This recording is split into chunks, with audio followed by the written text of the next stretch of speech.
Welcome students. This is Jadurkar sir here. Today we learn exercise regarding to chapter number 3 reconstitution of partnership under admission of partner. First number question under objective type question. Sub question number A. Select appropriate alternatives from those given below and rewrite the sentences. Number first question is Anju and Ishan are two partners sharing profits and losses in the ratio of 3 is 2. They decided to admit Aroha for one fifth share. The new profit sharing ratio will be. First number क्वेश्चनमध्ये Anuj and Ishan हे old partners आहेत. आरोह हा जो नवीन partner आहे 3:2 हा ratio old असेल 1/5 शेअरप्रमाणे new partner त्या ठिकाणी ॲडमिट होतो आहे पार्टिसिपेट होतो आहे. तर यामध्ये आपल्याला न्यू रेशो कॅल्क्युलेट कसा करायचा आहे आपण लक्षात घेतलेलं आहे की ज्यामध्ये ए जो ऑप्शन असेल 12 इज 8 इज 5 या प्रकारचं त्यामध्ये आन्सर मेन्शन करायचं आहे. हे त्या ठिकाणी न्यू रेशोच्या माध्यमातून किंवा हा ज्या ठिकाणी काय असेल new ratio new profit sharing ratio असेल. New profit sharing ratio will be 12 is 8 is 5 या प्रकारचं आन्सर मेन्शन करायचं आहे. सेकंड नंबर क्वेश्चन दिला आहे की axis of proportionate capital over actual capital represents. ज्यावेळेला प्रपोर्शनेट कॅपिटल हे एक्सिस असेल कशापेक्षा ॲक्च्युअल कॅपिटलपेक्षा त्या ठिकाणी रिप्रेझेंट केलं जातं त्याला म्हणायचं सरप्लस मेथड. हे त्या ठिकाणी आन्सर तुम्हाला मेन्शन करायचं आहे. थर्ड नंबर क्वेश्चन असेल dash is credited when unrecorded asset is brought into business. ज्यावेळेला अनरेकॉर्डेड ॲसेट बिझनेसमध्ये आणली असेल तर त्यावेळेला तुम्ही रिव्हॅल्युएशन अकाउंटला क्रेडिट बॅलन्स देता हे लक्षात घ्यायचे. मग रिव्हॅल्युएशन अकाउंटला क्रेडिट बॅलन्स देता की revaluation account is created when unrecorded assets is brought into business. हे आपण या ठिकाणी लक्षात घ्यायचे. Fourth number question when goodwill is withdraw by old partners किंवा withdraw by the partners dash account is created. When goodwill is withdraw by partners ज्यावेळेला goodwill withdraw केला होता पार्टनर्सकडनं ओल्ड पार्टनर्सकडनं त्यावेळेला कुठल्या अकाउंटला क्रेडिट बॅलन्स दिला जातो तर या ठिकाणी ऑप्शन असणार आहे बी कॅश ऑब्लिक बँक या प्रकारे अकाउंट तुम्हाला क्रेडिटला ट्रान्सफर करायचं असतं. Fifth number question if asset is taken over by any partner किंवा if asset is taken over by the partner dash account is debited. ज्यावेळेला ॲसेट टेकन ओव्हर केलं ते पार्टनर्सकडनं त्यावेळेला डॅश अकाउंट इज डेबिटेड तर त्या ठिकाणी पार्टनर्स कॅपिटल अकाउंट ॲक्च्युअली फक्त capital account is debited या प्रकारचा आन्सर तुम्हाला या ठिकाणी कन्सिडर करायचा आहे. ओके, हा झाला तुमचा फर्स्ट नंबर क्वेश्चन की ज्याला म्हणायचं select appropriate alternative from those given below and rewrite the sentences. ठीक आहे. सब क्वेश्चन नंबर बी आपण या ठिकाणी स्टडी करतोय. तर यामध्ये sub question number B write a word phrase term which can substitute each of the following statements. Number first या ठिकाणी मेन्शन केलं आहे method under which calculation of goodwill is done on the basis of extra profit earn above the normal profit. Normal प्रॉफिटपेक्षाही त्या ठिकाणी extra profit जर त्या ठिकाणी अर्न केला जात असेल तर त्याला म्हणायचं आहे super profit method. Super profit मेथडने या प्रकारचा प्रॉफिट किंवा ही मेथड त्या ठिकाणी काय केलं जाते गुडविलची कॅल्क्युलेट केली जाते. Method under which calculation of goodwill is done. अशा मेथडनं कॅल्क्युलेट केला जातं goodwill is done on the basis of extra profit earn above the normal profit. Normal प्रॉफिटपेक्षा एक्स्ट्रा प्रॉफिट ज्या वेळेला कॅल्क्युलेट केला जातो तर त्याकरिता जी वापरली जाणारी गुडविल कॅल्क्युलेशन मेथड असेल की ज्या कॅल्क्युलेशन मेथडला म्हणायचं super profit method. Second number question an account opened to adjust the value of assets and liabilities at the time of admission of partner. त्या अकाउंटला म्हणायचं आहे रिव्हॅल्युएशन अकाउंट. म्हणजे ॲडमिशनच्या वेळेला न्यू पार्टनर ॲडमिशनच्या वेळेला an account open to adjust the value of assets and liabilities. Assets and लायबिलिटीच्या व्हॅल्यूज ॲडजस्ट करण्याकरिता जे अकाउंट ऑपरेट केलं जातं त्या अकाउंटला तुम्ही काय म्हणता रिव्हॅल्युएशन अकाउंट की त्यालाच म्हणायचं profit and loss adjustment account. हे त्या ठिकाणी अपेक्षित उत्तर असेल. म्हणून revaluation account oblique profit and loss adjustment account या प्रकारचा आन्सर नंबर सेकंड क्वेश्चनचं द्यायचे. Number third question reputation of business measured in terms of money की ज्याला म्हणायचं गुडविल. ठीक आहे. Number fourth the ratio in which general reserve is divided or distributed to the old partners. General reserve हा divide केला जातो distribute केला जातो ओल्ड पार्टनर्समध्ये. तर तो कुठल्या रेशोमध्ये डिवाइड केला जातो तर ओल्ड रेशोमध्ये. हे त्या ठिकाणी ओल्ड रेशो हे त्या ठिकाणी आन्सर द्यायचे as a word terms or phrase under. Number fifth question, name the method of the treatment of goodwill where new partner will bring his share of goodwill in cash. की त्या ठिकाणी name the method of treatment of goodwill whether new partner will bring his share of goodwill in cash. ज्यावेळेला new partner त्याचा share गुडविलमध्ये आणत असेल किंवा गुडविलचा share जर कॅशमध्ये आणत असेल आणि त्या ठिकाणी जी मेथड वापरली गेली आहे treatment of goodwill where new partner will bring his share of goodwill, त्या ठिकाणी जर नवीन पार्टनर त्याचा शेअर गुडविलचा जर आणत असेल तर त्या मेथडला काय मेन्शन करायचं, प्रीमियम मेथड. ठीक आहे. Name the method of the treatment of goodwill where new partner will bring his share of goodwill in cash. ठीक आहे, त्याला म्हणायचं आहे premium method. Number next question, the proportion in which old partners make sacrifice. Old पार्टनर्सकडनं sacrifice ज्या ratio प्रपोर्शनप्रमाणे केला होता त्या प्रपोर्शनलाच म्हणायचं आहे सॅक्रिफाईस रेशो. नेक्स्ट क्वेश्चन असेल number 7, capital employed multiplied NRR divided by 100 या प्रकारे जर मेन्शन केलं तर इज इक्वल टू या ठिकाणी काय आन्सर असेल नॉर्मल प्रॉफिट. याप्रमाणे तुम्हाला इक्वेशन या ठिकाणी कन्सिडर करायचं आहे.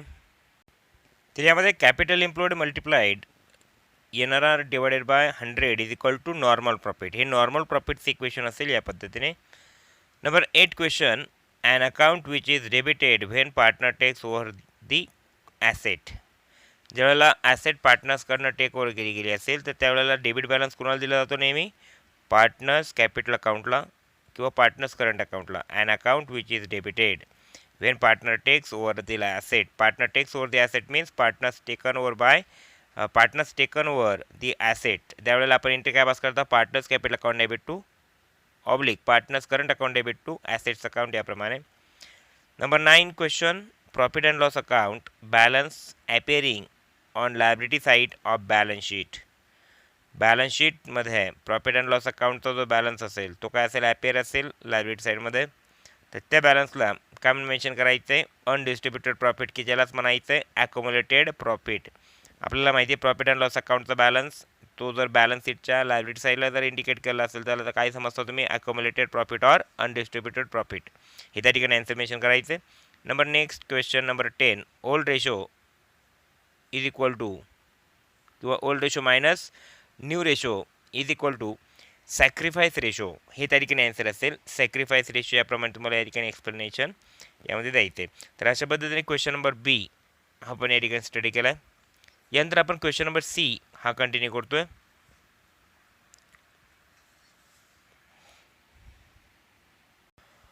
तर यामध्ये क्वेश्चन नंबर सी आपण अभ्यासतोय, state true or false with reasons, की ज्यामध्ये नंबर फर्स्ट स्टेटमेंट दिलं आहे, new partner can bring capital in cash or kind. तर या ठिकाणी new partner can bring capital in cash or kind, this statement is true या प्रकारे mention करायचं आहे. First number sentence answer. Second number sentence is when goodwill is paid privately to the partners it is not recorded in the books, की ज्या ठिकाणी हे देखील statement काय असेल, करेक्ट असेल याप्रमाणे. When goodwill is paid privately to the partners it is not recorded in the books. ठीक आहे. नंबर थर्ड इज गुडविल किंवा gain ratio is calculated at the time of admission of partner. Gain ratio is calculated at the time of admission of partner. This statement is false because of gain ratio is calculated at the time of retirement and death of partner. हे त्या ठिकाणी reason तुम्हाला mention करायचे. Number fourth reason किंवा number fourth sentence, revaluation profit is distributed among all partners including new partner. तर revaluation profit हा जो आहे this statement is false because of revaluation profit is distributed among only old partners not including to new partner in this revaluation profit. म्हणून revaluation profit is distributed among all partners including new partner. This statement is false. Fifth number statement असेल, change in relationship between the partners is called as reconstitution of partnership. This statement is correct. This statement is true because of reconstitution means change in relationship between partners. याप्रमाणे तुम्हाला क्वेश्चनचा answer द्यायचे. Six number question is new partner always bring he share of goodwill in cash. New partner तरी काय नेहमी त्याचा जो share असेल तो कॅशमध्येच आणतो असं नाही आहे. This statement is false. New partner always bring he share of goodwill in cash as well as in kind of goods किंवा इन काइंड ऑफ ॲसेट्स, की त्या ठिकाणी जे 6 नंबर आपण मेन्शन केलं की new partner always bring he share of goodwill in cash, या प्रकारचं स्टेटमेंट काय असेल या ठिकाणी? फॉल्स असेल. नंबर 7 नंबर स्टेटमेंट असेल की when the goodwill is return of, goodwill account is debited. ज्यावेळेला गुडविल रिटर्न ऑफ होतं त्यावेळेला गुडविल काय बॅलन्स दिला होता तुमच्याकडे या ठिकाणी? डेबिट बॅलन्स दिला होतो. तर स्टेटमेंट काय असणार या ठिकाणी? फॉल्स असेल, हे लक्षात घ्यायचे. नेक्स्ट स्टेटमेंट असेल 8 number, new ratio minus old ratio is equal to sacrifice ratio. या प्रकारचं जे स्टेटमेंट असेल हे देखील या ठिकाणी काय असेल? फॉल्स असेल. हे कशामुळे फॉल्स असेल की जे आपल्याला माहिती आहे सॅक्रिफाईस रेशोचं इक्वेशन आपल्याला माहिती आहे की new ratio minus old ratio is equal to sacrifice ratio. This statement is false. या प्रकारे आपण इथे ट्रीटमेंट देतो आहोत. नंबर 9 नंबर असेल usually when a new partner is admitted in the firm there will be increase the capital of the firm. New partnership फर्ममध्ये admit झाल्यामुळे partnership फर्मचं जे काही कॅपिटल असेल ते काय होतं? इन्क्रीज होतं. म्हणून दिस स्टेटमेंट इज ट्रू. नंबर 9. ठीक आहे. Number 10 is cash oblique bank account is credited when goodwill is withdraw by the old partners. ज्यावेळेला गुडविल ओल्ड पार्टनर्सकडनं विथड्रॉ केला जातो त्यावेळेला कॅश ऑब्लिक बँक अकाउंटला क्रेडिट बॅलन्स दिला जातो. स्टेटमेंट करेक्ट आहे. नंबर 10. ठीक आहे. तर यामध्ये नंबर सी क्वेश्चन आपण स्टडी केला आहे. नंबर डी क्वेश्चन आपण स्टडी करतोय. सब question number D, find the odd one. की त्या ठिकाणी फाइंड दी ऑड वन मधील नंबर फर्स्ट या ठिकाणी असेल general reserve, creditors, machinery and capital. General reserve is liability, creditor is liability, machinery is asset and capital is liability. Therefore machinery is a odd word in number first number question. Number second is decrease in furniture, patent return off, increase in bills payable and RDD return off. तर यामध्ये RDD return of या प्रकारचं odd one answer असणार आहे. Decrease in furniture means loss. ठीक आहे. Patent return of means loss. Increase in bills payable हा देखील काय असेल? Loss. But RDD return of, RDD या ठिकाणी काय झाला? रिटर्न ऑफ झाला. तर याला काय म्हणायचं आहे? Odd one word. ठीक आहे. Number third is super profit method, valuation method, average profit method and fluctuating capital method. Super profit method, valuation method, average profit method those are regarding to goodwill. हे सर्व गुडविलशी regarding आहे. मात्र fluctuating capital method ही final account of partnership regarding आहे. म्हणून fluctuating capital method हे त्या ठिकाणी ऑड वन वर्ड असेल. याप्रमाणे क्वेश्चन नंबर डी आपण स्टडी केला आहे. क्वेश्चन नंबर ई आपण कंटिन्यू करतो की कॅल्क्युलेट दी फॉलोविंग. आता कॅल्क्युलेट दी फॉलोविंग की ज्यामध्ये ABC या प्रकारची काही क्वेश्चन दिली आहेत की ज्यामध्ये नंबर ए जर ABC किंवा AB are partners in a firm sharing profits and losses in the ratio of 1:1. C is admitted surrender 1/4 share and B surrender 1/5 of his share in favor of C. Calculate the new profit sharing ratio. तर या ठिकाणी answer तुमचा new profit sharing ratio असणार आहे 2:1:1 या प्रकारे असेल. Number second question या ठिकाणी दिला की अंकिता किंवा Anika and Radhika are partner sharing profits in the ratio of 5:1. They decide to admit Sanika in the firm for 1/5 share. Calculate the sacrifice ratio of Anika and Radhika. की त्या ठिकाणी तो जो सॅक्रिफाईस रेशो असेल की sacrifice ratio is equal to 5:1 या प्रकारे sacrifice ratio mention करायचे. आणि नंबर थर्ड की Pramod and Vinod are partner sharing profits and losses in the ratio of 3:2. After admission of Ramesh the new ratio of Pramod, Vinod and Ramesh is 4:3:2. Find out the sacrifice ratio. तर या ठिकाणी sacrifice ratio calculate होणार आहे तुमचं 7:3 हा तुमचा काय असेल? सॅक्रिफाईस रेशो असेल. समजल्याप्रमाणे नंबर नेक्स्ट क्वेश्चन आपण कंटिन्यू करतोय. Number next question F question की answer the following in one sentence म्हणू शकता तुम्ही. फर्स्ट नंबर क्वेश्चन या ठिकाणी प्रोव्हाइड केला की what is revaluation account. Revaluation account is a account in which revalues the assets and liabilities. की ज्या ठिकाणी ॲसेट्स अँड लायबिलिटीच्या ज्या व्हॅल्यूज आहेत की ज्यांचं रिव्हॅल्युएशन केलं जातं त्यालाच म्हणायचं प्रॉफिट अँड किंवा त्यालाच म्हणायचं profit and loss adjustment account or revaluation account. Under the revaluation account all the assets and liabilities are revalued under revaluation account. Second number question, what is meant by reconstitution of partnership? Reconstitution of partnership in firm means change the relationship between partners. या प्रकारचं meaning mention करायचं आहे. Why is new partner admitted? Next question number third. Why is new partner admitted? New partner admitted into partnership firm because of new partner bring his share of goodwill as well as capital. Therefore, expand the business firm of partnership. And number fourth question, what is sacrifice ratio? Sacrifice रेशोचा जर तुम्ही या ठिकाणी specific जर meaning लक्षात घेतला तर त्या ठिकाणी sacrifice ratio is a ratio in which old partners sacrifice for a new partner. Old partners sacrifice for a new partner या प्रकारचा जो रेशो की ज्याला म्हणायचं आहे सॅक्रिफाईस रेशो. ठीक आहे. आता सॅक्रिफाईस रेशो अभ्यासत असताना यामध्ये त्याचा जो मिनिंग असेल तो प्रॉपरली आपण या ठिकाणी समजावून घेतोय. आता सॅक्रिफाईस रेशो तर जर आपण मिनिंग लक्षात घेत आहे तर निश्चिततः त्याला म्हणायचं आहे द रेशो इन विच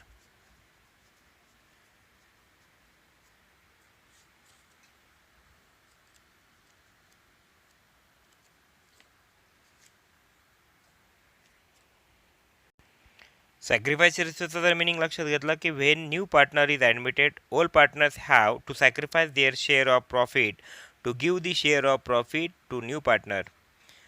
किंवा the ratio in which old partner sacrifice their share of profit is called as sacrifice ratio. किंवा सॅक्रिफाईस रेशोचं इक्वेशन जर आपण बघितलं sacrifice ratio is equal to old ratio minus new ratio या प्रकारचा sacrifice ratio आपल्याला समजावून घ्यायचा आहे. ठीक आहे.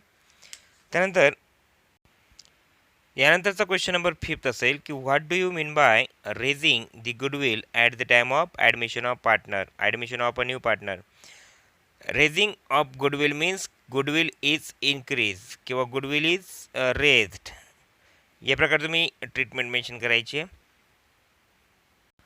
Raising the goodwill means increase the value of goodwill या प्रकारे तुम्हाला आन्सर मेन्शन करायचे. Number six question, what is super profit method of calculation of goodwill?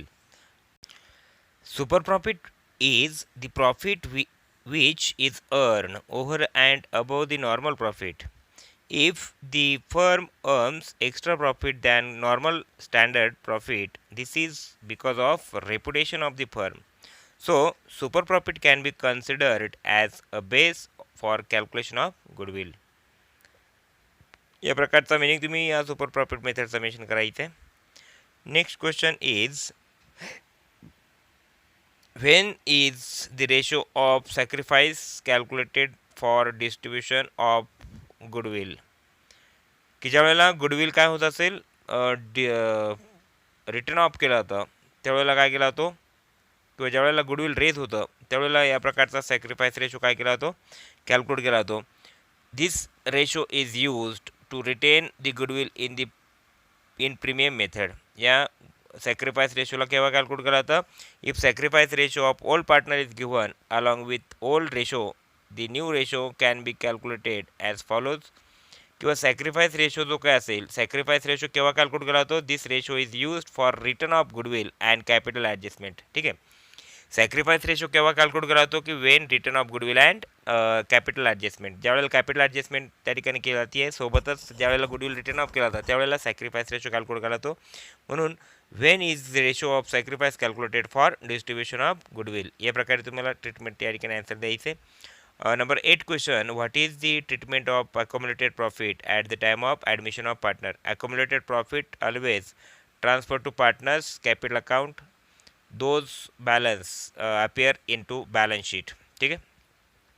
9 number question, state the ratio in which all partners capital account will be credited for goodwill then new partner does not bring his share of goodwill in cash. काय mention केल्यामध्ये state the ratio in which all partners capital account will be credited for goodwill when the new partner does not bring his share of goodwill in cash.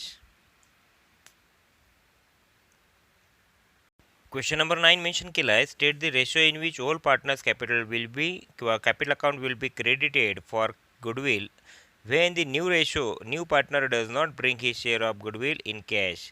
The ratio calculated on old ratio या under तुम्हाला या ठिकाणी answer द्यायचे.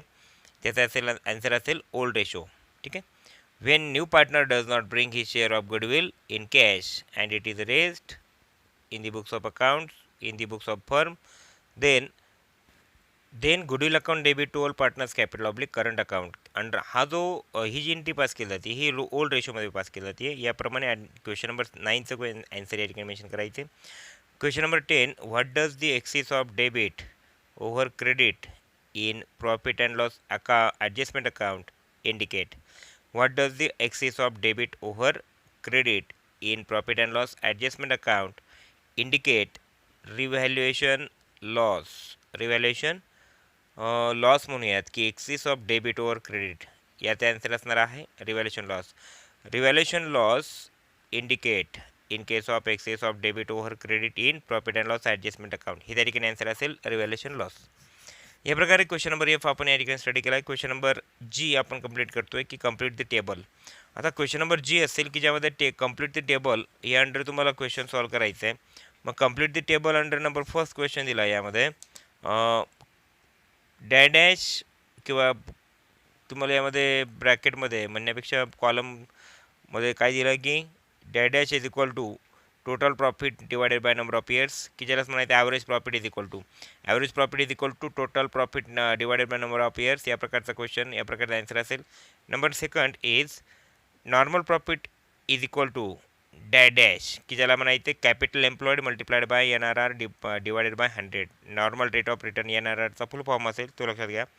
Number third question असेल stock show in balance sheet dash stock under valued by 20% dash cost of stock की या ठिकाणी value या ठिकाणी कॅल्क्युलेट करायची तुम्हाला.